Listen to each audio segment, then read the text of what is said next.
Welcome back. We will be looking at the issues generally that arises when performance reward systems are poorly designed.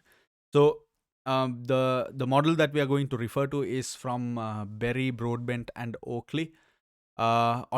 So what they identified was they identified that if a performance measurement system or a target deciding system, a system that the system that you use to identify targets, to set targets using the KPIs and the performance measures that you're tracking, if it is poorly done, if you don't do a good job of it, then these are the 8 challenges, 8 issues that it may cause: misrepresentation, gaming, suboptimization, misinterpretation, myopia, measure fixation, tunnel vision, and ossification. So, as you can see, misrepresentation, misinterpretation, there are some terms here that are quite uh, easy to understand. Let's have a look at each one of them very briefly.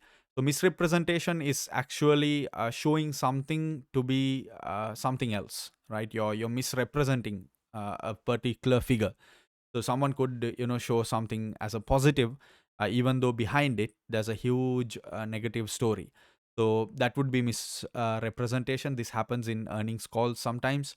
Gaming is a deliberate distortion of performance in order to achieve the rewarded goal. So you're actually, like, literally deliberately making changes affecting and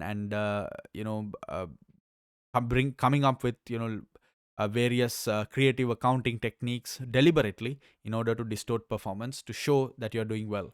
Misinterpretation is failure to recognize the complexity of the environment in which the organization operates. It's really just reading the situation wrong, because most of your performances will be dependent on how well you interpret your circumstances. But if you read it wrong, if you're not able to interpret your situation well, then your response is going to be poor. Short termism is just being focused in the short run, and you're only focused on your own benefit, your short term benefit, short term performance at the expense of long term sustainability. So this is one concern why even in chapter 2 we were focusing more and more on shareholder value instead of wealth, and we were focusing on corporate social responsibility and sustainability reporting. We are all, triple bottom line reporting, integrated reporting, GRIs, UN sustainability development goals. All of that came because for the past 30, 40, 50 years, corporates have been short termist. They have been myopic. Measure fixation is just obsessing over one measures and then you're forgetting everything else. So that is also definitely very poor. Tunnel vision is some kind of, it's a form of measure fixation, one could say, but it's literally uh, having an undue focus on stated performance measures and a consequent lack of resources being applied to unmeasured areas. So um, it's measure fixation and tunnel vision are kind of two sides of the same coin. It's both really having a narrow perspective, either by limiting the number of measures you're looking at, or by excessively obsessing over one or two measures. In some way or the other, you're having a narrow focus, narrow approach to things, while you're missing out on the big picture, ultimately leading to, like, I think what happened to companies like Alcatel and Nokia back in the day. They were giants in the mobile phone industry, but they lost very easily, or rather without any big fights, to companies like Samsung and Apple.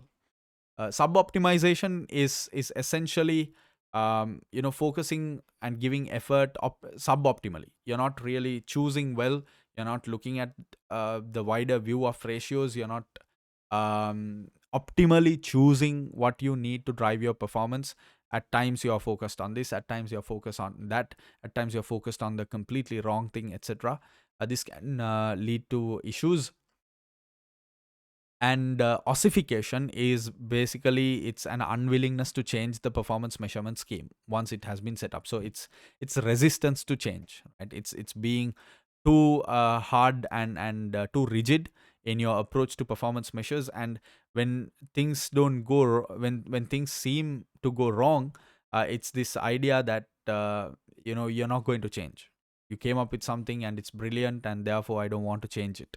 So that can lead to ossification. um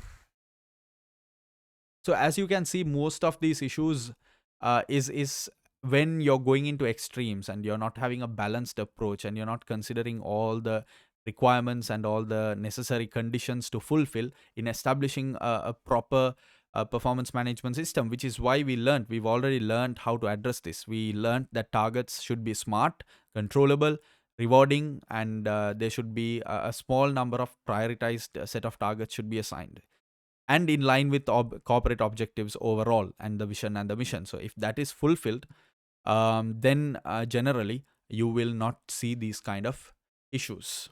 On that note, we will be completing this segment. We are moving on to the final segment of this chapter in the next video. Thank you and good luck.